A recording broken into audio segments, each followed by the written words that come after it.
آگے جا کے کہاں نہ کہاں انہوں نے پاکستان سے ضرور مذاکرات کرنے ہوں گے اور یہ مسئلے جو ہیں ان کو حل کرنا ہوگا، اور جو دباؤ سے اور اگریشن سے وہ پاکستان کو نہیں منوا سکتے ہیں۔ تو ہم نے تو دکھایا کہ ہمارے پاس قوت ہے کہ ہم آپ کو جواب دیں گے اگر آپ اگریشن ہمارے خلاف کرتے ہیں۔ تو ان کو کہاں نہ کہاں جا کے مذاکرات کرنے ہوں گے اور یہ مسئلے نیگوشیٹڈ بیسس کے اوپر حل کرنے ہوں گے۔ سر، سعودیہ پاکستان پیکٹ کس حد تک بھارت کو ریسٹرین کرے گا؟ کیونکہ اس سے پہلے آپریشن سندور کو ریزیوم کرنے کی باتیں ہو رہی تھیں، تو آپ سمجھتے ہیں کہ اس پیکٹ کے بعد بڑی ایک کہہ سکتے ہیں کہ بیریئر کریٹ ہوگا، ریسٹرین شو کرے گا انڈیا، اتنا آسان نہیں ہوگا اس کے لیے یہ ریزیوم کرنا؟ یہ دیکھیں، ہندوستان کو جو انڈیا کی جو اگریشن ہے اس کو روکنے میں ہماری خود کی قوت جو ہے that is the main deterrence. یہ معاہدے سے کچھ انہانس ہو جائے گی، ان کو یہ خیال ہوگا کہ جی ہم نے سعودی عرب سے تعلقات نہیں خراب کرنے ہیں تو شاید تھوڑی رکاوٹ ہو، پر ہماری جو بیسک ڈیٹرنس کیپبلٹی ہے اس میں 3 چیزیں ہیں۔ ایک تو ہماری دفاعی قوت ہے، دوسری ہماری جو تعلقات ہیں سب میں جو نمبر 2 طاقت ہے دنیا میں چین کے ساتھ جو ہماری اسٹریٹجک پارٹنرشپ ہے، that is also major deterrence for India, کیونکہ وہ سمجھتے ہیں کہ ہم پاکستان کے خلاف کچھ کریں گے تو ان کے پھر چین سے بھی تعلقات خراب ہو سکتے ہیں۔ اور پھر یہ تیسرا ہے کہ پوری سعودی عرب اور جو اسلامی دنیا ہے وہ بھی پاکستان کے ساتھ ایک کلوزر الائنمنٹ ان کی ہو گئی ہے۔ تو ہندوستان پہ بہت ساری کنسٹرینٹس آ گئی ہیں، میرے خیال میں ان کو 10 بار سوچنا ہوگا یہ آپریشن سندور کو واپس چلانے کے لیے۔ ان کو بہت سوچنا پڑے گا کہ پہلے تو مار پڑی ہے اور واپس بھی مار پڑ سکتی ہے اگر انہوں نے کچھ شوشہ شروع کیا۔ سر، ویسٹ بینک کی بات کی جائے تو اسرائیل چاہتا ہے کہ ویسٹ بینک پہ مکمل قبضہ کرے۔ امریکی صدر نے یہ کہا کہ ویسٹ بینک کے حوالے سے اسرائیل نہ سوچے۔ ڈو یو تھنک سو کہ ویسٹ بینک کے حوالے سے کوئی میجر ڈیسیجن لیا جائے گا؟ I hope so. ہماری سب کی خواہش تو یہی ہے کہ اسرائیل کو انیکسیشن سے روکا جائے۔ اسرائیل کو جو جنگ جاری ہے، جو جینوسائڈ جنگ چل رہی ہے غازہ میں، بچوں کو مار رہے ہیں، وہ جنگ کو روکا جائے۔ بہت ٹائم ہو گیا ہے، اور اس میں امریکہ کو عرب اور اسلامی دنیا کے سربراہوں نے بھی یہی کہا ہے کہ جی آپ رکوائیے اس کو، جلد میں جلد رکوائیے۔ تو ہماری کوشش یہ ہونی چاہیے کہ جی امریکہ جس کی ایک واحد ملک ہے جس کا دباؤ ہے اسرائیل کے اوپر، تو وہ کچھ اپنا کردار ظاہر کرے اور اس جنگ کو رکوائے۔ کوشش ہماری یہ جاری رہنی چاہیے، اور امریکہ پہ یہی پریشر ہم نے ڈالنا کہ جی آپ یہ جنگ رکوائیے جلدی سے جلدی۔ سر، 21 نکاتی ایجنڈا جو دیا گیا ہے اس میں میوچل فورسز کی بات کی گئی ہے۔ ڈو یو تھنک سو کہ پاکستان ایک میجر رول پلے کرے گا اس میں؟ جی پاکستان رول ضرور پلے کرے گا۔ اب اس میں دیکھنے کی بات ہے کہ اب وہ کتنا میجر ہوگا، کس طرح سے۔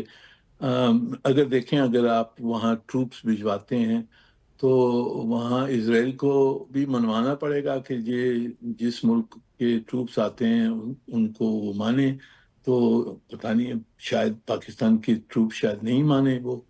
تو یہ دیکھنے کی بات ہے کہ کس طرح سے آگے یہ بات بڑھتی ہے۔ بٹ سر، اسلامی ممالک یہ کس نکاتی ایجنڈے پہ مان جائیں گے؟ کیونکہ سائیڈ لائنز پہ میٹنگز تو اس کے حوالے سے بہت ہوئی ہیں۔ ٹرمپ نے خود بھی گلف کنٹریز کو بڑا ٹائم دیا ہے۔